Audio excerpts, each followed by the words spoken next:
Shiko, partitë e reja për mendimin tim nga analiza në aspektin e ngjarjeve për atë që ka ndodhur në reformën drejtësi, por jo vetëm. Fjala ju ka dalë. Tani kjo është, do ta krahasojmë mas datës 11, sa do godisni? Jo, them diçka që e vërteta është që ne po tham shifër, normalisht shifra mund edhe të paragjykohet. Në rast se japim mandate, prap do paragjykohet. Po unë do të them diçka. Në rast se shkojmë me shifrat e 2021-shit, pra marrim Partinë Socialiste e para, Partinë Demokratike e dyta, arrestimet që ka bërë SPAK-u dalin nul. Pra, nuk kanë asnjë efekt në rast se ne shkojmë edhe jemi në zgjedhje 2025 dhe rezultati del pothuajse në 2021. Që do të thotë SPAK-u ka bërë zhurmë për asgjë. Thjesht SPAK-u ka futur në burg njerëzit që i pengonin rrugën e Edi Ramës brenda Partisë Socialiste. SPAK-u ka pastruar individ të cilët mund të kenë probleme me drejtsinë, po kanë ndihmuar Ramën në momentin e duhur.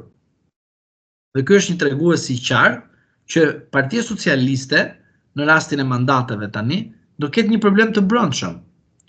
Ky problem i brendshëm është më i rrezikshëm se sa ky problem i jashtëm që është për mandatet e PD-s edhe partive të tjera. Në rast se themi që Edi Rama merr 75 mandate. Mirë. Por pjestoje 75-ën për 2. Më kujtoj. Pjestoje. Që do të thotë dyshi është Edi Rama, Erion Veliaj. Në listën e hapur janë njerëzit e Erion Velis. Rama ishte detyruar të vendosë njerëzit e Erion Velis. Erion Veliaj nga burgu mund të bashkëqeverisë me Edi Ramën. Në rast se marrin 75 mandate. Supozojmë Erion Veliaj nga 75 mandate merr 10 mandate. Kushtozon.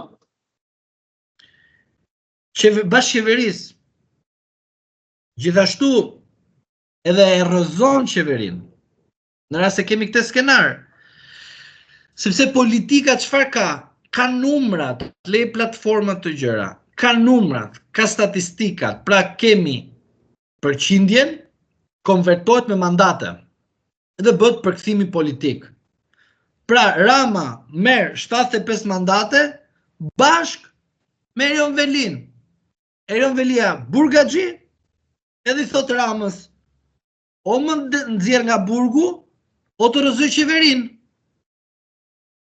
Por Erion Velia ka edhe një gjë tjetër që mund të bëjë.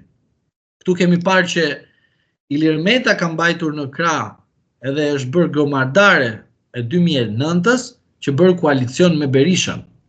Gjithashtu dhe sot Meta bashkëpunon me Berishën për shkak të situatës për partinë e tij. Që do të thotë Veliaj mundet të bashkëpunoj me Sali Berishën në çdo moment. Dhe përveç kësaj, Veliaj është, do thoja, e detyrueshme që të bashkëpunoj me Sali Berishën për të shpëtuar veten. Sepse